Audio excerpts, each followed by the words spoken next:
As housing becomes more expensive, we're always on the lookout for ways to make the great Australian dream a reality. Recently, we showed you some wonderful examples of small-scale living.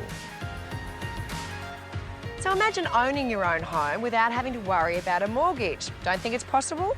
Well, with some clever thinking and brilliant design, believe me, it is possible. From the outside, this is a typical house in the Bayside suburbs of Brisbane. Postbox, driveway, lock-up garage, looks like a standard 4 or 5 bedder. But it's the ingenious design of this place that is going to blow your mind, and it's all the brainchild of Kevin Dewdney, the CEO of Future Housing Task Force. Hey, Joe, Kevin. welcome. I cannot wait to have a look through this. Come on in. Beautiful, thank you. This house is configured into 5 self-contained studio apartments, each with the potential for its own rental income. So, Joe, welcome to our 42 square metre apartment. This is great, really generous. It is, and like all places, you need a kitchen, of course, a bathroom, a bedroom, and it's got all of those things. And heaps of storage. But what we're really talking about here is just one bedroom. And you know, we've got 12 million vacant bedrooms across Australia right now. 12 million. There's those 4-bedroom homes, we just don't use them all. So how big is this actual block then? The block here that we've got is only 300 square metres. God, that's tiny. I know.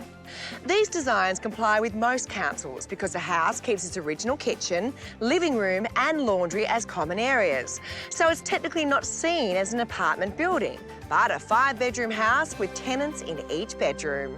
This idea that the house pays off your mortgage for you, how does that work then? Well, what we've done is by creating 5-bedroom places, in this particular case, you may choose to live in one, but the income from the other 4 is greater than the actual mortgage cost. Therefore, you just watch your mortgage go down a hell of a lot quicker. So if we think differently about how we live, we've got the solutions for affordable housing right in front of our very eyes. Always did have.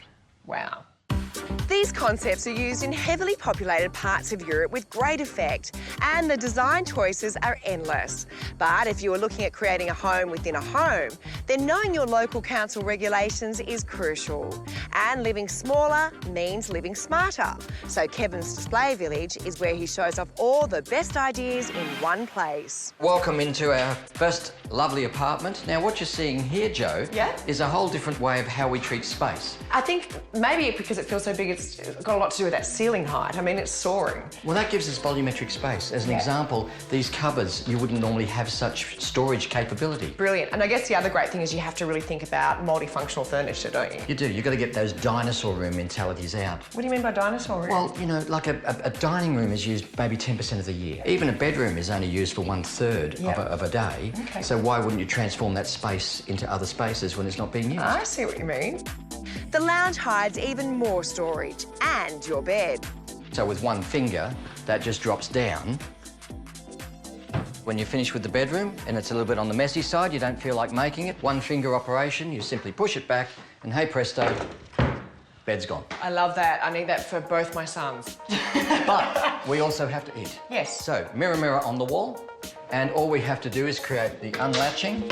These pull out, drops down, locks in, and away you go. That's a great size. Yeah. And I love the fact that you're using your wall cavity space for extra storage. Can't wait to see what's next. Well, let's go and have a look. All right. Sure. Behind door number 2, I call it. We've got a lot more space here. You've actually got 34 square metres of space. You're kidding. This feels fantastic.